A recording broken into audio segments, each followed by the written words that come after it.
What's up, you guys? It's Matt here. So in this video, I wanted to talk to you about what's the difference between you and me when it comes to investing. What do I see differently? If we're both looking at the same thing, what do I see differently than what you see? So it's something that kind of makes me a little bit successful in some areas because of, the way that I look at certain things, but it's my own strategy. You can develop your own strategy, and if you find success with your own strategy, then I'm happy for you. I'm really happy for you. So we'll get into all of these things in a couple of seconds. Before I start, make sure you hit the like button on this video. Also, can you hit the subscribe button? That will help me out a lot. And I do a giveaway every single week, so make sure you stick around till the end to hear all about that giveaway. Also, follow me on my social medias on TikTok, on Instagram. Follow me on those, and you'll get some credit card videos, some different things you haven't seen for me, I guess. But let's go ahead and get into this video. So investing is very tricky. A lot of people ask me for advice. They say, hey, I want to know about investing. What do I need to know first? What are the steps I need to take? Why do you look at this a certain way versus how I look at it? And when I got that question, I was just like, oh, you know what? That's a pretty interesting topic. Is why when I see something, when we both look at the same thing, why it's different to me than it is for you. So that's the whole reason why I wanted to get into it. But investing can be extremely tricky because it can be a form of gambling, or it can be a form of, investing. I mean, you can make it gambling by just flying blind and putting money into an account, just thinking that it's going to go up because for some odd reason you think it's going to go up. If you find success with that, you need to ride that while you can, because it's not going to happen for a long period of time. It's not sustainable. But I want to make this very simple for you to understand. I'm going to give you a couple of things that you would look at, that I would look at, and why we look at certain things differently. And without further ado, let's just jump into the first thing. So the first thing here is really just looking at the stock price. When you look at what the stock price is, when you look at stock research, I'm going to bring up stock research here. When you look at stock research, you probably are looking at the price and you're more focused on what the percentage move was today. Now, I'm not focused on the percentage move at all, not from the start. I'm focused on what the dollar move was. So I'm looking at the high and low of the day and saying how far did that stock move? Because I'm interested in playing that stock in that day. So you may be looking at it saying, how much did it grow in the day? Because you're going to hold it for the whole day no matter what. I'm looking at it differently because I'm looking at the low and the high of the day and saying, how far did they move? How much opportunity do I have to grow? How much opportunity do I have to be wrong? That's what I'm looking for. If a stock is at $100 and the percentage move was, say, 1%, you're like, okay, it moved a dollar. It moved a dollar all day, right? But for me, I'm looking at the low and high because the low and high says 95 all the way up to $100. So the range there was $5 for me. That makes it very simple for me to know that I have room to basically know that it's going to change back. If I have something that I'm investing in the first 5 minutes of the stock market opening, then I know it's going to have that massive jump up or drop down, and then it's going to come back to earth. But how far will it come back to earth? That's what I want to know. If you have a stock that doesn't move at all, that moves pennies rather than moving dollars, then it's not going to help me out. So I'm looking at the dollar figure, and I will break all of the different dollar figures down to make sure I know on average it moves $5 a day. And that's not saying that it was increased by $5 a day or decreased by $5 a day. It's saying that the total range was $5. So that's a different way that I look at it than what you look at it. And then you could start looking at it that way if you are going to be trading intraday.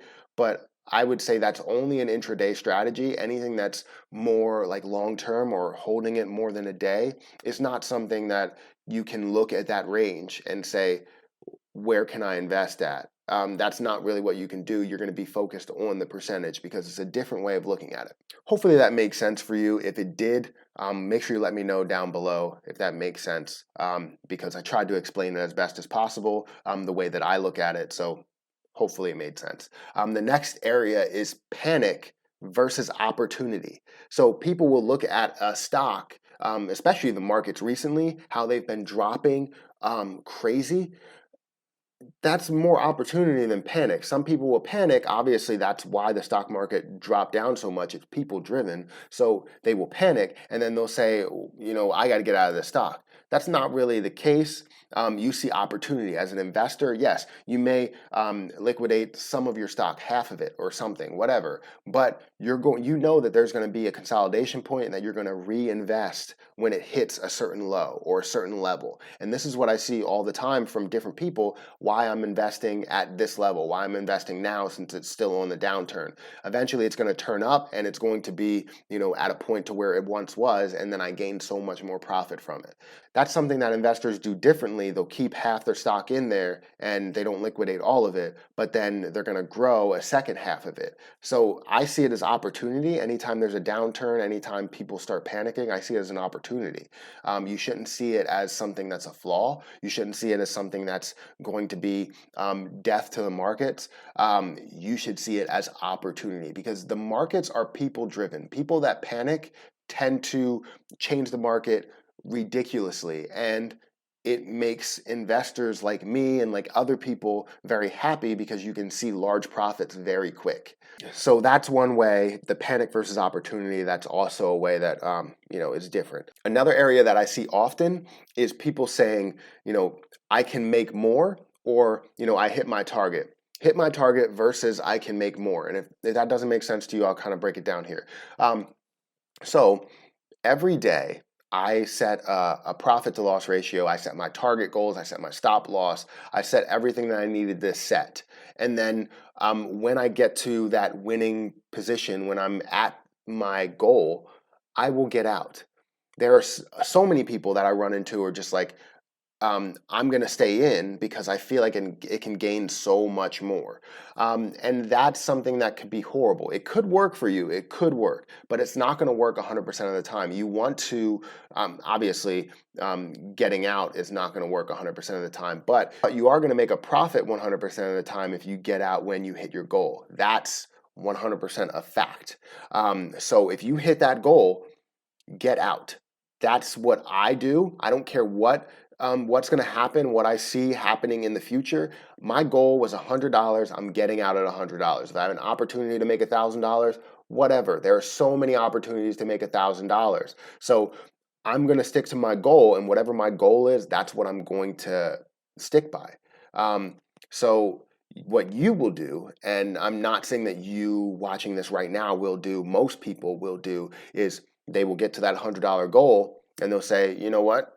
I can hold a little bit more. I can get 150. I can get 200, and then it drops to 80. Then you're like, you know what? It'll go back up to 100, and then I'll be fine. It goes down to 60, and then you're like, oh man, you know what? I know it's gonna go up, and then it goes down to 0, and then it starts going negative, and then you're like, what happened? You could have sold for a profit. If you didn't sell at that profit and at that goal, and it goes down to 80, you need to sell at that point. You definitely need to sell at that point, because there's no going back from there. I understand that, sometimes it goes up, sometimes it does, but you can't predict what's going to happen. So the difference between you and me is that I will sell at my goal and you will not sell at your goal. So if you have a goal, stick by that goal.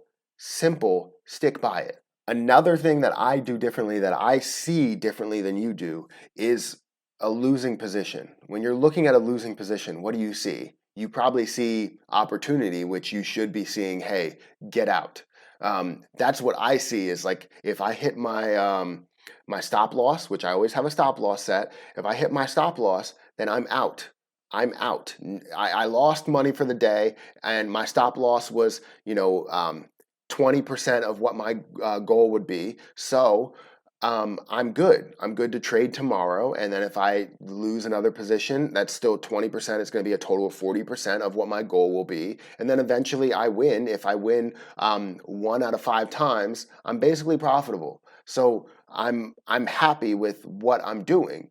But what you will see is, you'll see opportunity, where it's like, oh, I'm going down. You know what? There's so much opportunity here for it to go back up. So I'm going to stick with it. What kind of sense does that make? I understand that long term, you look at a stock market, like you look at the stock and it's going down, right? And you're like, oh, there's so much opportunity there. Yes. Short term, no, there's not that much opportunity there. I'm telling you, because of the fact that if it's going down, it's probably going to continue to go down. The stock market goes down more than it goes up, just to let you know.